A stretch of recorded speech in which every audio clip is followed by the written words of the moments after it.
Padre Fábio, não sei mais o que fazer. Não consigo mais ter sonhos, não tenho ambições na vida. Sempre que sonhava com algo, não conseguia alcançar. Ou porque minha família não acreditava em mim, ou porque estava gastando minhas energias tentando fazer minha família entender que nem tudo que eles sonharam para mim é o que realmente é o melhor e que eu preciso fazer e o que eu quero. Hoje me encontro totalmente sem direção, não sei o que fazer da vida, literalmente. Ando muito desanimada e angustiada, por não ter nada para fazer e também não ter nada por que lutar.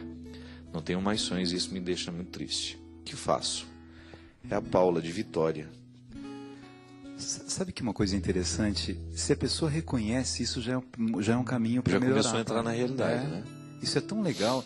Às vezes as pessoas falam assim, poxa, eu estou sem sonho, eu não estou fazendo nada, Isso não é ruim. O ruim é a pessoa não estar fazendo nada, não ter sonhos nenhum e não pensar que não tem sonhos e não está fazendo nada, né?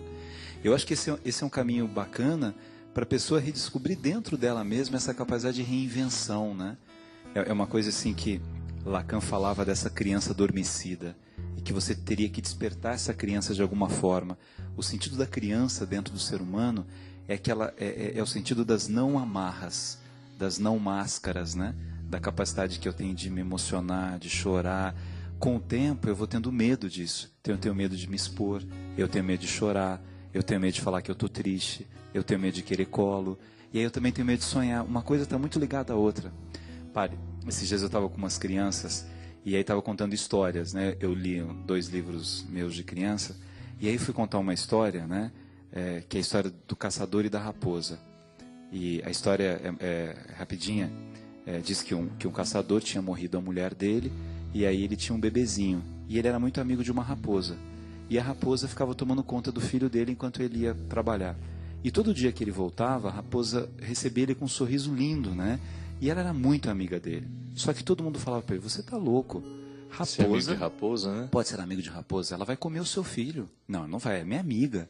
Não, você tá louco, a hora que ela tiver fome, ela vai comer. Raposa não é um animal doméstico, você não pode fazer isso, você não pode. E fala, não, eu tenho certeza que ela não vai fazer, eu tenho certeza que ela não vai fazer. Aí um dia ele chega, e tanto ouvir esse falatório, ele vê a raposa com os dentes, né, ensanguentados, né, o mesmo sorriso de sempre para recebê-lo, mas com os dentes ensanguentados. Aí ele não pensa 2 vezes, pega um machado e parte a cabeça na raposa do meio, e corre lá para ver o filho ensanguentado. O filho estava dormindo tranquilamente e tinha uma cobra do lado morta. Meu Deus. Pela mordida da raposa. Aí eu contei isso, aí as 2 crianças assim, não faz isso com a raposa. Eu falei, não faz isso, por favor, tio, não faz isso com a raposa, não faz isso com ela. Eu falei, não, é uma história, por favor, pede, e machucou e depois arrumou o machucado. Aí eu me senti mal de contar uma história tão assim, né? Que infelizmente é uma história real. Quer dizer, você tem primeiro assim, acreditar em fofoca, né? As pessoas falando, as pessoas não conheciam a raposa para dizer que a raposa não prestava, para dizer que a raposa ia comer o filho dele. E ele não poderia ter visto primeiro o filho para ver se a raposa tinha matado ou não. Essa impulsividade que faz com que a gente mate a criança que tem dentro da gente. A criança não faria isso. Mas o que eu achei bonito nessa história do ser humano é bom ou é mal, é a criança falar assim, por favor, não faz isso com a raposa. Como se estivesse pedindo para socorrer o mundo, né? Corrige isso. Não faz isso. Né? Corrige isso. E engraçado, Gabriel, porque às vezes nós matamos esses sonhos dentro de nós assim também, de maneira muito trágica, né? Matar o sonho é uma coisa muito perigosa, mas também é muito perigoso alimentar o sonho que é do outro para nós. Paula, você precisa tomar muito cuidado e nesse momento da sua vida em que você, como diz o Gabriel, já começa a ter esse senso de realidade, né? Descubra se verdadeiramente você viveu em torno dos sonhos que são seus ou dos sonhos que a sua família tinha para você. Às vezes a gente encontra pessoas muito infelizes porque estão tentando viver o sonho que era do outro. E o sonho que é do outro, muitas vezes, para nós, pode ser um pesadelo. Eu fico vendo, sabe, minha gente, eu fico muito preocupado, Gabriel, quando eu encontro pessoas assim, o que você está fazendo ultimamente? Estou estudando. Para quê? Para passar no concurso. Aí eu fico pensando, qualquer concurso. O que o concurso representa na vida daquela pessoa? Você começa a perguntar. O concurso muitas vezes está em torno de uma estabilidade financeira. Por quê? O pai quer que ela se arranje na vida, a mãe quer que ela se arranje na vida, e ela começou a ouvir isso desde criança, que o importante é ter estabilidade financeira. Independente se essa estabilidade financeira será realização profissional ou não. Porque, minha gente, uma coisa é você estar com uma estabilidade financeira. Outra coisa é você estar feliz com aquilo que você faz. Há aquele ditado, né? Ame o que você faz e você não vai trabalhar nenhum dia da sua vida. Exatamente. É verdade. Você imaginou você ficar fechado dentro de uma repartição pública só porque você está cumprindo o sonho do seu pai, de que você precisa ter estabilidade financeira? Você não vai ser mandado embora, você vai se aposentar. A pessoa, ela trabalha esperando a aposentadoria. Quantas vezes eu encontrei, gente, isso é muito comum nos dias de hoje. Por quê? Porque os concursos públicos, essa coisa de ser funcionário público cresceu muito diante dos olhos de todo mundo, talvez por uma década de 80, de 90, em que isso era, né, ser o funcionário do banco tal, ser o funcionário do cartório, justamente. Né, do fórum, tá. Isso representou um status interessante. Mas, pelo amor de Deus, o que realiza nessa história toda, né? É a satisfação de você fazer o que faz, de você ser quem você é.